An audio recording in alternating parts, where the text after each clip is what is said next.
Hay una interpretación de ciertos textos antiguos que cuenta que los primerísimos días de la humanidad no fueron solo una historia de hombres y mujeres, sino también de ángeles. Seres que, lejos de ser meros observadores, actuaban como mensajeros, como guías e incluso como ejecutores de un plan divino. Pues bien, hoy vamos a sumergirnos en esa historia secreta. Entonces, la gran pregunta es, ¿cuál fue exactamente su papel? Este relato lo que sugiere es que había fuerzas invisibles que intervenían, y mucho, que moldearon algunas de nuestras historias más fundamentales y que, de paso, establecieron un patrón que se repetiría una y otra vez. Así que, ¿qué tal si empezar por el principio? Justo en el momento después de la gran catástrofe.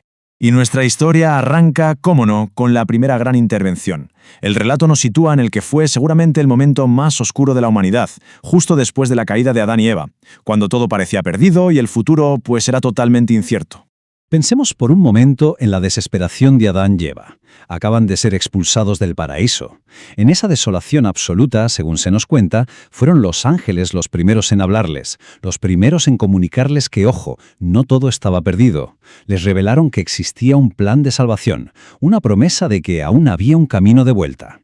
Y aquí vemos su primer papel clave. No eran solo guardianes, sino mensajeros de esperanza. Llevaban una promesa que, según este texto, iba a dar forma a toda la historia humana, la idea de una redención futura. Un concepto que se convertiría en nada menos que en el eje central de todo lo que estaba por venir. Claro que esa promesa de redención se puso a prueba casi de inmediato. La historia da un salto a la siguiente generación, a la de Caín y Abel, donde la intervención de un ángel no busca traer un mensaje de esperanza para el futuro, sino algo mucho más urgente. Intenta evitar el primer asesinato de la historia. Veremos, a la primera familia se le habían dado unas instrucciones muy específicas sobre cómo adorar. El sacrificio de un cordero no era un acto al azar, simbolizaba, según se lee, la fe en esa misma redención que los ángeles habían prometido. Y este detalle es la clave de todo el conflicto que estaba a punto de estallar entre los dos hermanos.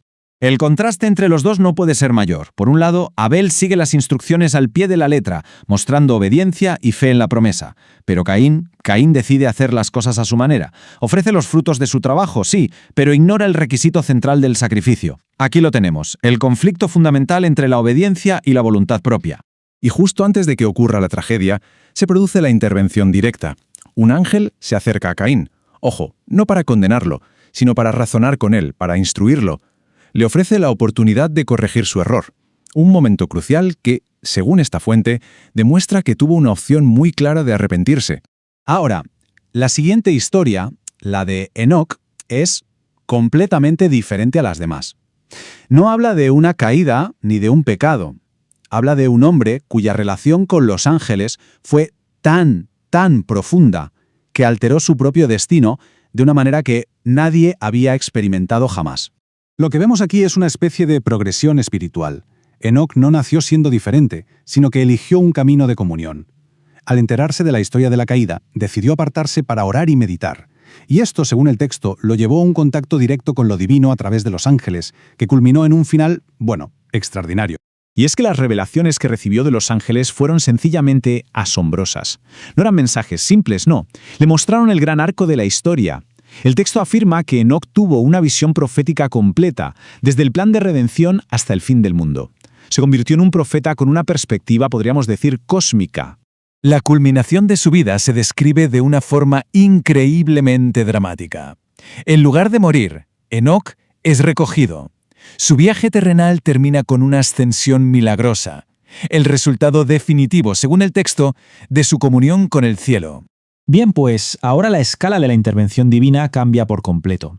Ya no hablamos de individuos, pasamos a hablar del planeta entero.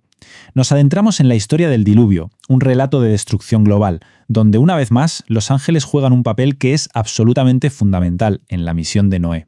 Una cosa que el texto enfatiza mucho es que la destrucción no fue algo repentino. Al contrario, hubo un periodo de advertencia larguísimo, de más de un siglo. Se nos cuenta que un ángel le dio a Noé la misión de predicar, lo que le dio a la humanidad una oportunidad más que de sobra para escuchar y cambiar de rumbo.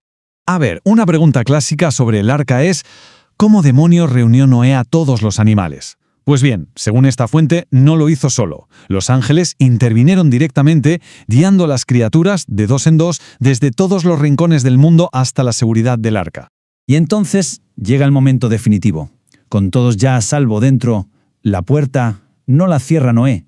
Según el relato, un ser celestial, brillante como un relámpago, desciende del cielo y sella el arca. Es el punto de no retorno, ejecutado por una mano que no es de este mundo. El relato nos detalla la secuencia.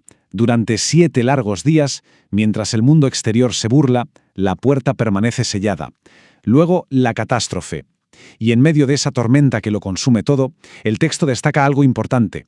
El arca no estaba a la deriva, estaba siendo activamente guiada y protegida por ángeles sumamente fuertes.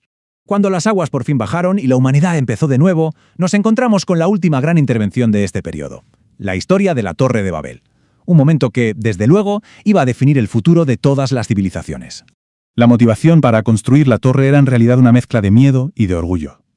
Buscaban seguridad, claro, pero a la vez estaban desafiando el mandato de poblar la tierra.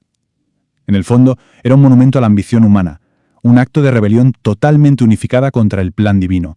La respuesta divina, según esta crónica, fue ávida y contundente, y de nuevo ejecutada por ángeles. 2 de ellos descienden y llevan a cabo el plan: confundir el lenguaje.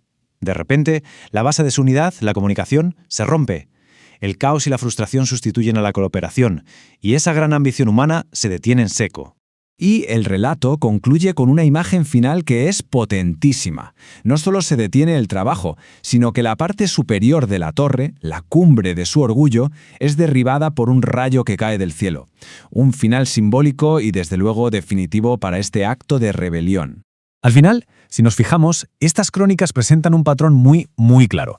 Desde la esperanza que se le ofrece a Adán, pasando por la oportunidad que se le da a Caín, la protección de Noé o la confusión en Babel, todas las historias giran en torno a la misma dinámica: acción y consecuencia, intervención y elección.